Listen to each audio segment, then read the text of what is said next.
우리 광복절 74주년을 맞이하는데 정말 주의 평화가 이 한반도 땅에 내려 주시고 또 우리의 심령 가운데 내려달라고 하는 그런 찬양의 소리로 들립니다. 감사합니다.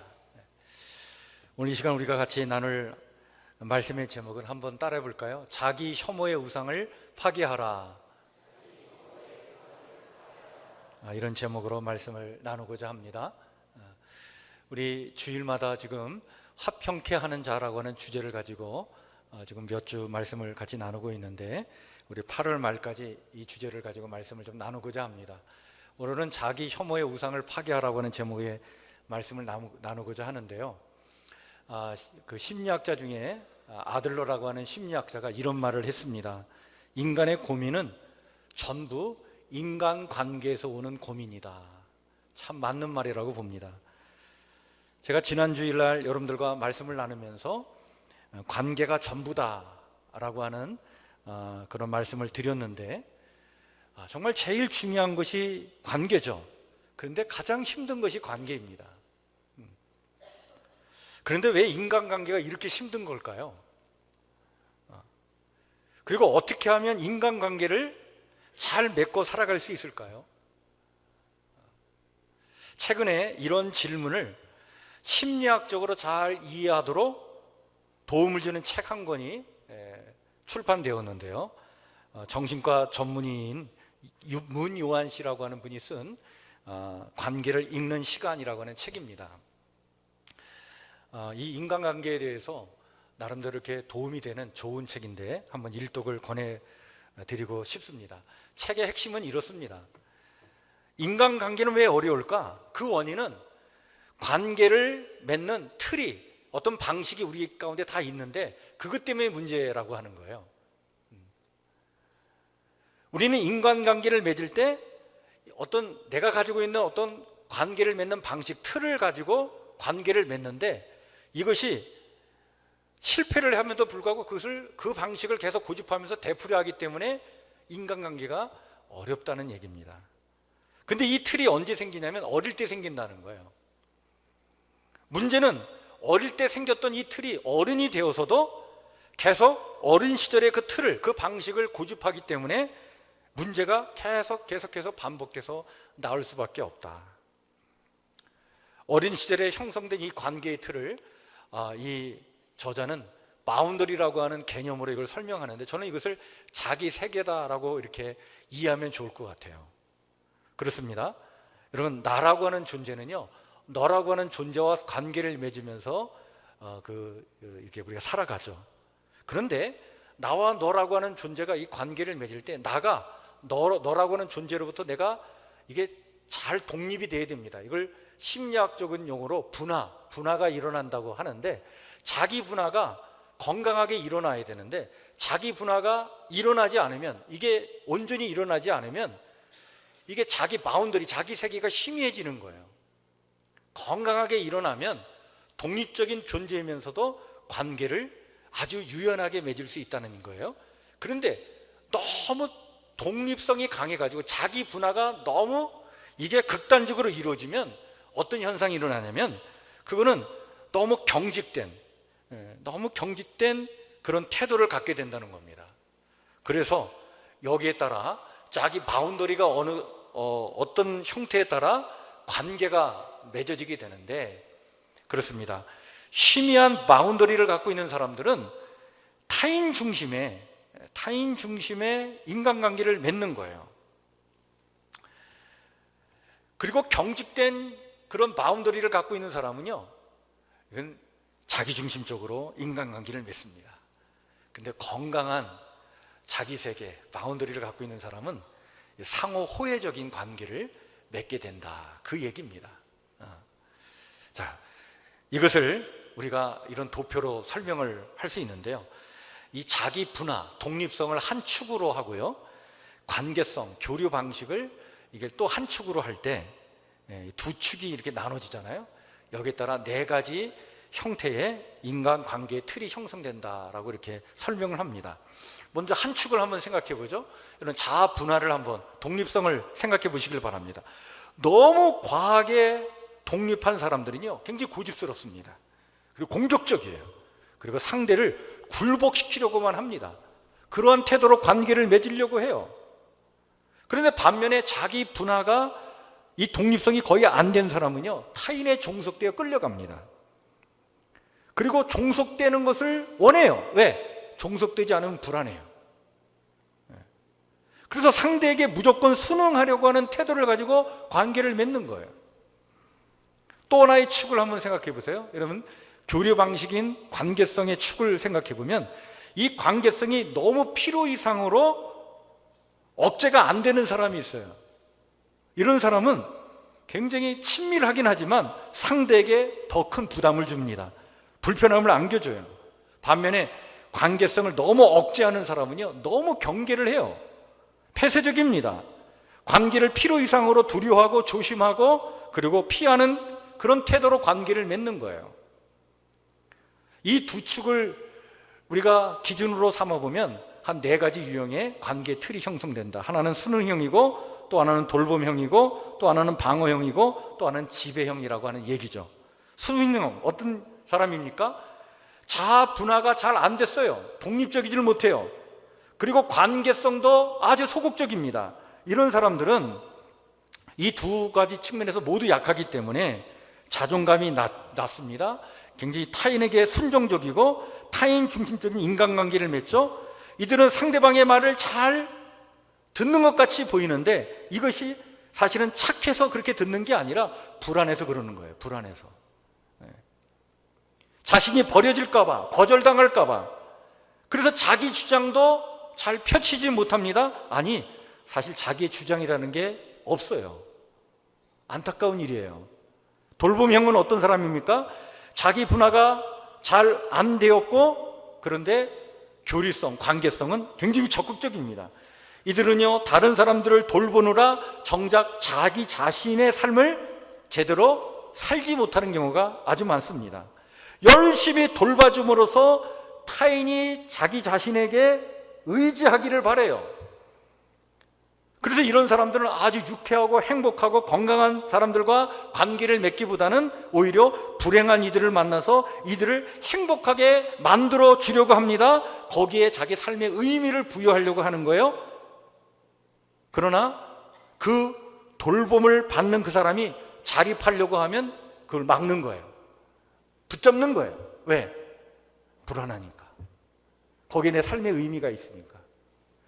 그러니까 이런 사람들은 그 관계를 맺는 대상에게 굉장히 큰 부담감과 답답함을 안겨줄 수밖에 없죠. 방어형이 있습니다. 자기 분화가 굉장히 과하게 일어났죠. 관계 교류는 굉장히 소극적입니다. 이들은요 세상은 어차피 혼자라고 생각을 합니다. 늘 선을 그어요. 거리를 둡니다. 사람들과의 관계를 맺으면서 갈등을 느끼는 것보다는 그냥 혼자 사는 게 낫겠다. 그리고 혼자 있는 외로움을 선택을 합니다. 프라이버시를 굉장히 과도하게 집착하다 보니까 관심 두는 것을 간섭한다고 생각을 해요. 그래서 겉으로 볼 때는 매우 독립적인 것으로 보이지만 그러나 철저하게 자기 중심적인 자기를 보호하려고 하는 것에 급급한 태도로 인간관계를 맺습니다. 지배형은 어떤가요? 자아 분화가 과하게 일어났고 관계 교류도 굉장히 적극적입니다. 늘 자기 자신이 기준이에요. 자기 자신이 매우 옳고 그리고 합리적이라고 생각을 합니다. 자기 우월감에 빠져 있어요. 자기 자신을 특별한 존재라고 생각합니다. 늘 우두머리 역할을 하려고 하고 상대로부터 끊임없는 인정과 찬사를 받으려고 해요. 그래서 상대를 깎아내림으로써 어떻게든지 간에 자기의 우월감을 나타내려고 합니다. 자, 이 4가지 어떤 관계 방식 틀을 가지고 살아가는데 여러분들은 지금 어디에 속해 있나요? 가장 건강한 것은 저 가운데에 머물러 있는 것이죠. 근데 이런 관계의 틀은요 이게 어릴 때 형성이 되는데 어릴 때 부모와의 애착 관계 속에서 그 건강한 관계를 맺지 못할 때 이런 태도가 왜곡된 이런 자아가 형성되고 또 건강하지 못한 어떤 관계 이런 것들이 나타나게 된다는 거예요. 이런 관계의 틀과 성향은 나이가 들어도 별로 나아지지 않기 때문에, 그래서 건강한 인간관계를 위해서는 건강한 바운더리, 자기 세계를 회복하고 유지해 나가는 것이 아주 필요하다. 이 건강한 자기 세계를 이루기 위해서 저자는 몇 가지 우리에게 조언을 해주는데, 첫 번째가 바로 뭐냐면 영혼을 기쁘게 하는 것을 경험하라는 거예요. 이거를 라틴어로 오티움이라고 하는 단어로 이야기를 하는데, 이 오티움이라는 것은 행위의 보상이나 어떤 결과와 상관없이 그 행위 자체가 나에게 기쁨을 주는 것, 그것을 말하는데, 그것을 찾아 경험을 하고 좀 더 자기 세계가 건강해지도록 그 영혼의 기쁨을 주는 일을 한번 체험해 보라는 거예요. 그 영혼의 기쁨을 주는 그 오티움이 깊어지면 깊어질수록 자기 나름대로의 어떤 색깔, 향기를 가진 그러한 어떤 건강한 자아가 형성이 된다라는 얘기입니다. 굉장히 이분이 사실은 이게 돌려서 우회적으로 얘기했지만 굉장히 신앙적인 이야기죠, 이게. 두 번째는요, 삶에 대한 자기 결정권을 갖도록 해야 된다라고 하는 겁니다. 건강한 자기 세계를 가진 사람들은 주체적이죠, 그죠? 이들은요, 자기 자신의 삶에 대해서 스스로 책임을 집니다. 스스로 결정하고 그 결정이 안 좋은 결과로 이어진다 하더라도 책임질 줄 아는 사람입니다. 이런 건강한 독립적 존재가 될 수 있도록 끊임없이 자기 삶을 자기 스스로 결정해 나가도록 해 나가야 된다는 거예요. 세 번째는 자기의 지금 관계 방식, 틀, 이것이 무엇인지를 제대로 이해하는 것이 필요하다. 내가 어떤 방식으로 인간관계를 맺는지 이게 이해가 필요하다는 거예요. 그걸 이해함과 동시에 자기 자신을 용납하라는 거예요. 자기를 비난하지 말고, 나는 이런 놈이구나, 나는 못된 놈이네, 나는 쓸모없는 놈이네, 나는 안 되는 놈이야, 이렇게 자기 비난, 혐오에 빠지지 말고 자기를 격려해 주라는 얘기입니다. 그러면서 좀 더 의지를 가지고 좋은 인간관계, 바람직한 관계를 맺어나가기 위해서 자기 표현을 잘 할 수 있는 훈련을 익혀나가라는 거예요. 그래서 자기 표현을 잘 훈련하라는 얘기인데, 이 자기 표현을 하는 데 있어서 이 저자는 페이스라고 하는 기법을 얘기해 줍니다. 영어의 그 철자를 따라서 PAC, 이걸 페이스 기법이라고 이분은 얘기하는데, 첫 번째 P는 포즈를 얘기합니다. 먼저 말하기 전에 멈춰서 생각해 보라는 거예요. 그냥 감정적으로 막 얘기하지 말고 먼저 멈춰서 생각해 봐라. 그리고 두 번째 A는 바로 뭐냐면 awareness, 지금 내 안에 있는 감정, 그 감정이 어떤 감정인지 스스로가 자기를 인식하고 자각하는 그런 어떤 과정이 내 안에서 일어나야 된다는 거예요. 그리고 세 번째가 바로 C, 컨트롤인데 표현을 조절하는 얘기입니다. 내가 이렇게 말할 때 어떻게 생각할까? 이걸 정말 이성적으로 자꾸 합리적으로 생각하는, 그래서 표현을 조절하는 훈련이 필요하다. 그리고 마지막 E는 바로 익스프레션입니다. 자기를 표현하는데 솔직하게 그리고 정중하게 자기를 표현하는 그런 훈련을 해나가야 된다라고 하는 얘기입니다. 그렇습니다. 독립성과 아주 유연한 관계성이 이게 적절하게 원만하게 잘 이루어져서 건강한 어떤 바운더리, 자기 세계를 가지고 살아갈 때 이게 건강한 관계를 맺을 수 있다.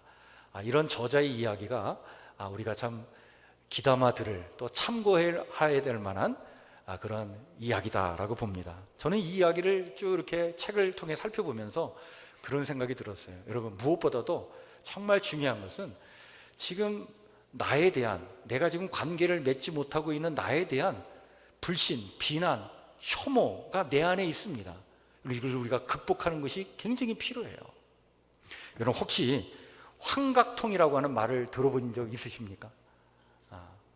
이 말은 이런 겁니다. 어떤 분이요, 사고로 왼팔을 이렇게 잃었어요. 사고가 났습니다. 그리고 수년이 지났는데도 불구하고 팔은 없는데, 수년이 지난, 사고가 난 이후에 수년이 지났음에도 불구하고 가끔씩 그 없어진 팔에서 느끼는 통증을 느끼는 거예요. 이게 환각통이에요. 이것은 내가 과거에 일어났던 사고, 그때 사고 때 겪었던 고통을 내가 기억하고는 그것을 이미 팔은 없는데 내 신경이 여전히 그 통증 신호를 보내주고 있는 거예요. 그 내가 기억하고 있는 것이 그대로 느껴지면서 그게 통증으로 느껴지는 거예요. 팔은 없는데 통증은 느껴져요. 이게 환각통입니다. 근데 여러분, 이것이 우리의 정신, 우리의 영혼에도 이런 환각통 증상이 일어날 수 있습니다. 자신의 내면에서 이런 소리를 듣는 경우가 있죠. 너는 안 돼. 너는 틀려먹었어. 너는 어디에 가도 환영 못 받아. 이 못난 놈. 너는 불행해. 너는 도움이 안 돼. 내가 하나님을 믿는다고? 야, 하나님은 너를 용서하지 않아. 너 같은 인간은 하나님도 포기했어. 여러분, 이러한 내면의 소리가 우리 안에 들려오는데 이것이야말로 여러분 영적인 환각통이에요. 정신적인 환각통입니다. 이런 내면의 소리에 지배되면요, 우리는 건강한 자기세계를 가질 수 없습니다. 관계도 신앙생활도 건강해질 수가 없어요. 이미 하나님의 은혜를 체험했고 나는 하나님의 사랑받는 자녀임을 믿고 사는 성도들에게도 이러한 환각통이 일어날 수 있습니다. 이미 주님의 보혈의 피로 주님은 나를 용서해 주셨고 그 주님의 사랑과 은혜 안에서 내가 지금 자유로운 존재로 살아가고 있음에도 불구하고 그 자유를 누리지 못하는 거예요. 여전히 죄의식 속에 갇혀서 속박당해서 살아갑니다. 여전히 내 안에서 나를 혐오하는 소리가 들려오는 거예요. 너는 어쩔 수 없어. 너는 안 돼. 그런데 여러분, 이 내면의 소리는요, 사실 오래전에 외부에서 들려왔던 외부의 목소리였습니다. 그것이 내 뇌에 각인되어 있었던 거예요. 이것이 그 뇌에 이미 각인되어 있던 그 소리가 계속 내 내면에서 들려오면서 그것이 나에게 고통을 주는 거죠. 어릴 때 어른들과의 관계 속에서, 특히 부모와의 관계 속에서 언어적으로 또 육체적으로 어떠한 학대를 받았을 때, 여러분, 이런 소리가 외부에서 내게 들려왔을 거예요. 이 못난 놈. 그런데 그것이 이제는 내 내면에서 들려오는 나의 소리가 되어버린 거죠. 여러분, 아이들은요, 어릴 때 학대를 받으면 자신이 잘못해서 학대를 받는다고 결론을 내린다고 합니다. 따라서 지속적으로 이렇게 학대를 받으면 아이들은 자동적으로 자신에 대해서 이렇게 말을 한다는 거예요. 제가 나쁜 아이라서 아빠가 그렇게 행동하신 거예요. 그리고는 이 학대를 내면화하는 거예요. 그런데 이런 학대에 내면화는 정신적으로 영적으로 너무나도 파괴적인 피해를 줍니다. 이들 가운데 많은 아이들이요, 자라나서도 여전히 내적으로 자신을 무가치하게 느끼고 그런 감정을 갖고 안고 살아가요. 그리고 그러한 내면의 소리를, 그런 감정을 숨기고 그 비난의 가면을 쓰고 인간관계를 맺으니까 건강한 관계가 이루어지질 않는 거예요. 이들은 자신의 실수, 우둔함, 또 죄악된 행동에 대해서만 늘 생각을 합니다. 그리고 자신을 성공할 가망이 없는 사람으로 여기고 모든 일의 결과가 좋지 않을 것이라고만 생각을 해요. 그렇게 될 줄 알고 있었다는 것처럼 늘 자기 자신에 대해서 부정적이에요. 다른 사람들은 다 성공적으로 살아가고 성공적으로 신앙생활하는데 나는 안 된다는 거예요. 하나님은 지금 나 때문에 화나고 계시고 하나님은 나를 지금 실망하고 계시지, 나를 역겨하실 거야. 이렇게 늘 살아가요. 그래서 죄의식이 이들의 친구입니다.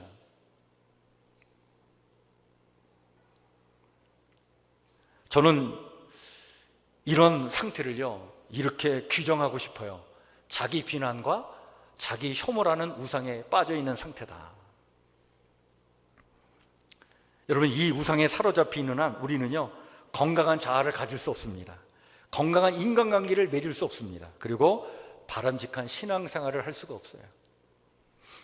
여러분, 우리 인간은 연약해요. 죄성을 가지고 있어요. 그러나 그럼에도 하나님이 나를 사랑하시고 나에게 은혜를 주셔서 믿음과 소망과 사랑 가운데 살아갈 때에 하나님께서 나를 온전케 해주실 줄 믿습니다. 이 믿음을 가지고 우리는 내 자신을 바라보면서 죄의식에 사로잡혀 살아갈 존재들이 아니라 이 은혜를 바라보면서 그 하나님의 축복을 바라보면서 살아가야 될 사람들이에요. 근데 이 자기 혐오와 자기 비난의 우상에 사로잡혀 있는 사람은 이런 건강한 신앙생활을 할 수가 없어요. 예수님은 이런 자기 비난과 혐오를 갖고 살아가는 사람들에게 오늘 이렇게 말씀하십니다. 자기 혐오의 우상을 파괴하라. 이와 관련된 이야기가 오늘 우리가 읽은 본문의 말씀입니다. 안식일에 예수님께서 해당에 들어가서 가르치실 때 거기 오른손 마른 사람이 있었습니다. 여러분, 이 오른손이 병든 이 사람, 굉장히 치명적인 흠을 가지고 있었던 사람이에요. 이 사람들을 향한, 이 어떤 장애를 갖고 있는 사람을 향한 비난이 있었어요. 그리고 이 사람은 중심에 서지 못했습니다. 항상 변두리에 있었어요.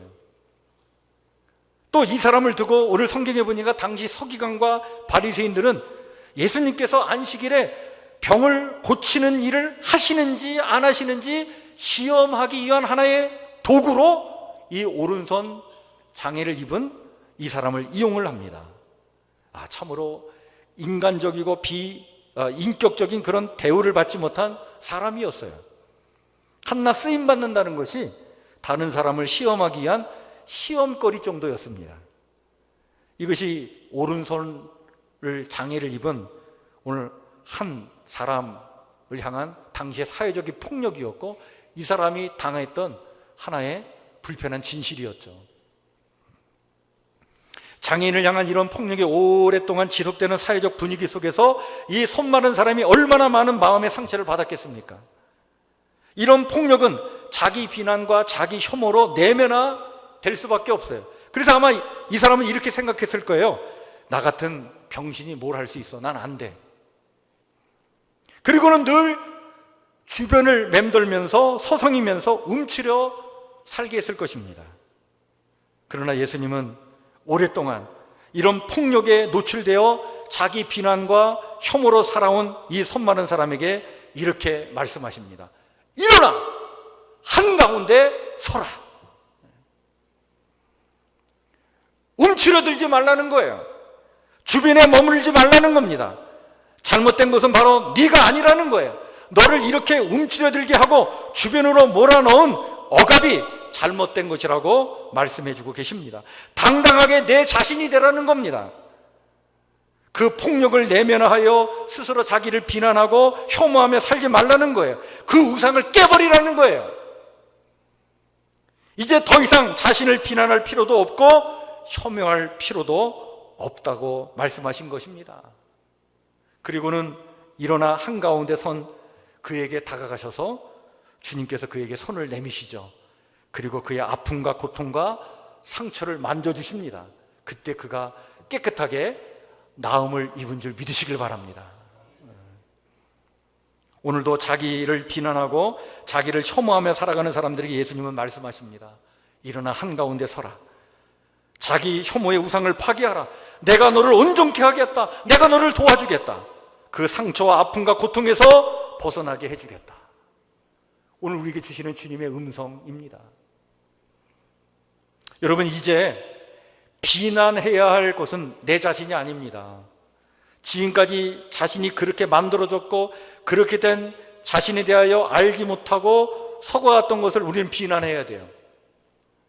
정말 천하보다 귀한 존재로 나를 생각하시는 하나님, 나를 구원하시고자 당신의 아들까지 이 땅에 보내셔서 십자가에 못 박히시는 그 희생을 통해 나를 구원하시기까지 나를 사랑하시는 하나님, 지금도 그러한 사랑의 눈길로 나를 바라보시는 그 하나님, 나를 그렇게 소중한 존재로 여기시는데 이렇게 자신이 무가치한 존재라고 여겨왔고 그런 생각을, 그런 우상을 섬겨왔던 여러분, 그것을 우리는 혐오하고 그것을 비난해야 하는 것입니다. 나를 비난해서는 안 되는 거예요. 우리가 환각통에 시달리지 않고 건강에 살려면요, 우리 속에 있는 이런 자기 비난을 멈추는 일부터 시작을 해야 합니다. 그리고 이제 자신의 행동을 과거 자신을 무가치하다고 계속해서 쪼아댔던 외부의 그 시각에서 나를 바라보지 말아야 합니다. 이제부터는 건강한 하나님의 눈으로 나를 바라봐야 합니다. 나를 사랑하시고 나와 함께 하시고 지금도 은혜를 주시고 건강하고 행복하게 살기를 바라시는 그 하나님의 시선과 그 긍정의 눈으로 나를 바라보시기를 주의 이름으로 간절히 축원해 드립니다. 여러분, 이것이 믿음이에요. 이게 믿음입니다. 오른손 마른 사람은요, 긍정의 눈으로 자신을 보시고 자신 안에 있는 그 자기 혐오의 우상을 깨트리시는 그 주님의 능력에 자기 자신을 맡겼어요. 일어서게 하시고 중심에 서게 하시는 그 주님의 능력에 자신을 내어 맡길 때 이제 더 이상 자기 비난의 노예로 살지 않게 되었습니다. 아픈 상처는 치유받았고요, 건강한 손으로 그리고 당당한 한 인격을 지닌 인간으로 살게 되었던 것입니다. 이런 축복이 여러분들 모두에게, 우리 모두에게 있기를 주의 이름으로 간절히 축원해 드립니다. 이번 주 목요일은 74주년을 맞이하는 광복절입니다. 나라 안팎의 아주 산적한 문제들로 인하여 어느 때보다도 참 무겁지만 그러나 더욱더 결의에 찬 광복절을 보내야 하지 않겠나 하는 생각을 갖게 됩니다.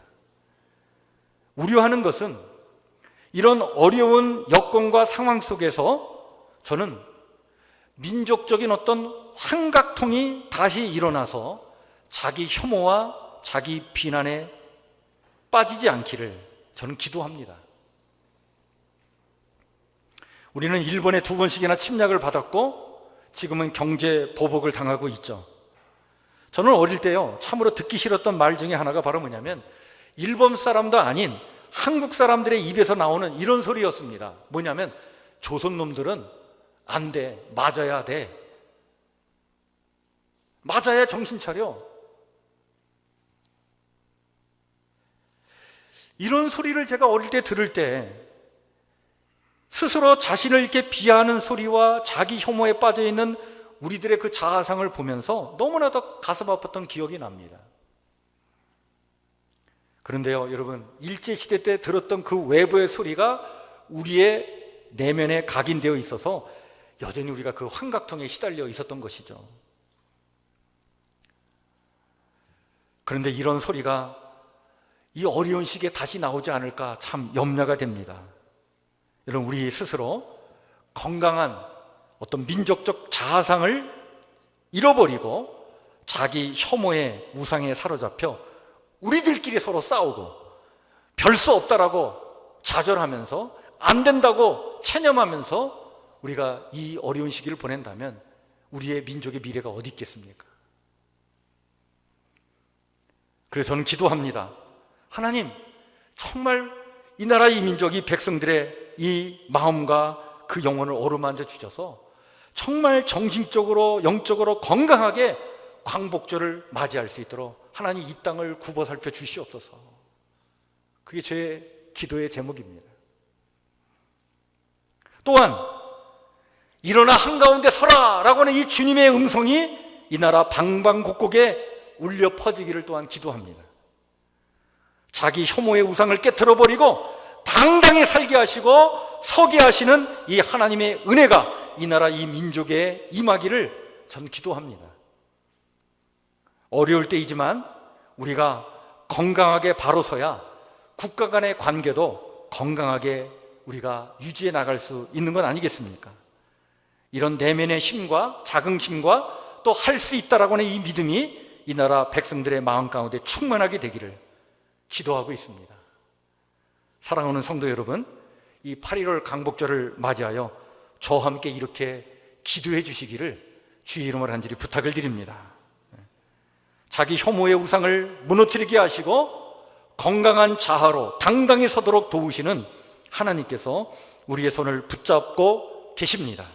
주님의 능력의 손을 꼭 붙잡고 분명한 자기 세계가 있고 자기 결정권을 갖고 그런 주체적인 존재로 개성 있게 그리고 건강한 자기 세계, 자기 자아를 갖고 멋지게 살아가시기를 주의 이름으로 간절히 축원해 드립니다. 그리하여 관계도 건강하고 어디에서 누구를 만나든지 간에 또 무엇을 하든지 간에 상호 호혜적인 그런 건강한 관계 속에서 이런 이 세상의 빛과 소금의 역할을 잘 감당하는 이 시대의 하나님의 거룩한 백성들 다 되시기를 주의 이름으로 간절히 축원해 드립니다. 기도하겠습니다.